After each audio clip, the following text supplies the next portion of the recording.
Better place for better look.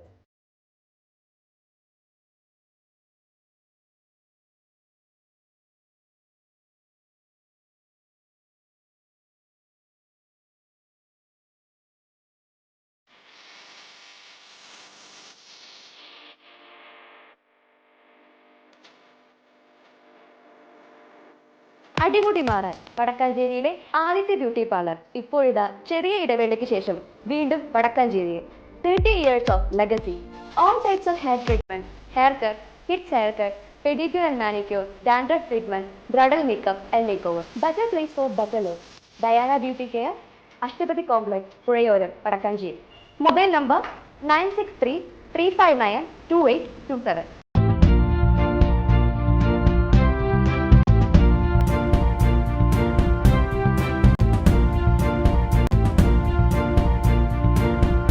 നമസ്കാരം, anytime ന്യൂസിലേക്ക് സ്വാഗതം. ഞാൻ സൂര്യപ്രകാശ്. യൂണിഫോമും ID കാർഡും കൺസെഷൻ കാർഡും സ്കൂൾ ബാഗും ഇല്ലാതെ സ്റ്റുഡൻസ് കൺസെഷൻ ടിക്കറ്റ് എടുത്ത് വിദ്യാർത്ഥിനിയുടെ യാത്ര ചോദ്യം ചെയ്ത ബസ് കണ്ടക്ടറെ പെൺകുട്ടികളുടെ ബന്ധുക്കൾ ചേർന്ന് മർദ്ദിച്ചു. ചിങ്ങവനം റൂട്ടിൽ പാക്കിൽ കവലയ്ക്ക് സമീപത്ത് വെച്ചായിരുന്നു സംഭവം. ബസ്സിലുണ്ടായിരുന്ന മകനും മർദ്ദനമേറ്റു. വ്യാഴാഴ്ച വൈകിട്ട് കോട്ടയം മാളികക്കടവ് കോളനി റൂട്ടിൽ ഓടുന്ന തിരുനക്കര ബസ്സിലാണ് സംഭവം നടന്നത്. ST ടിക്കറ്റ് ആവശ്യപ്പെട്ട വിദ്യാർത്ഥിനിയോട് കണ്ടക്ടർ കൺസെഷൻ കാർഡ് ആവശ്യപ്പെട്ടു. എന്നാൽ യൂണിഫോമും കൺസെഷൻ കാർഡും ഇല്ലാത്ത വിദ്യാർത്ഥിനിക്ക് താക്കീത് നൽകി കണ്ടക്ടർ കൺസെഷൻ അനുവദിച്ചു.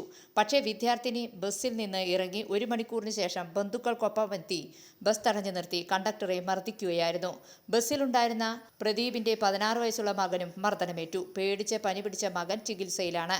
വ്യാഴാഴ്ച വൈകിട്ട് 6 മണിയോടെ ബസ് തടഞ്ഞ ശേഷം വിദ്യാർത്ഥിനിയും ബന്ധുക്കളും ബസ്സിനുള്ളിൽ കയറി പ്രദീപിനെ തല്ലുകയായിരുന്നു. പിതാവിനെ തല്ലുന്നത് കണ്ട് തടസ്സം പിടിക്കാനെത്തിയ മകനെയും ഇവർ മർദ്ദിച്ചു.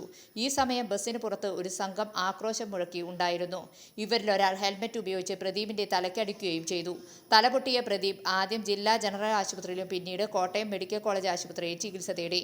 സംഭവത്തിൽ ചിങ്ങവനം പോലീസ് സ്റ്റേഷനിൽ വിളിച്ചു വരുത്തി മണിക്കൂറുകൾക്ക് ശേഷം പ്രദീപിന്റെ മൊഴി എടുത്തെങ്കിലും സംഭവം മുതുക്കി തീർക്കാനുള്ള ശ്രമങ്ങൾ നടക്കുന്നു എന്ന് പരാതിയുണ്ട്. അക്രമം നടത്തിയവർ ഇതിനു മുമ്പും ഈ റൂട്ടിലുള്ള മറ്റൊരു ബസ്സിലെ ജീവനക്കാരെ മർദ്ദിച്ചതായും പറയുന്നു. ആ കേസും ഒതുക്കി തീർത്തിരുന്നു. പോലീസ് കേസെടുത്തില്ലെങ്കിൽ ജില്ലാ പോലീസ് മേധാവിക്ക് നേരിട്ട് പരാതി നൽകാനാണ് പ്രദീപിന്റെ തീരുമാനം. News desk anytime news. കൂടുതൽ വാർത്തകൾക്ക് ഞങ്ങളുടെ ചാനൽ സബ്സ്ക്രൈബ് ചെയ്യുക, ഫേസ്ബുക്ക് ഫോളോ ചെയ്യുക.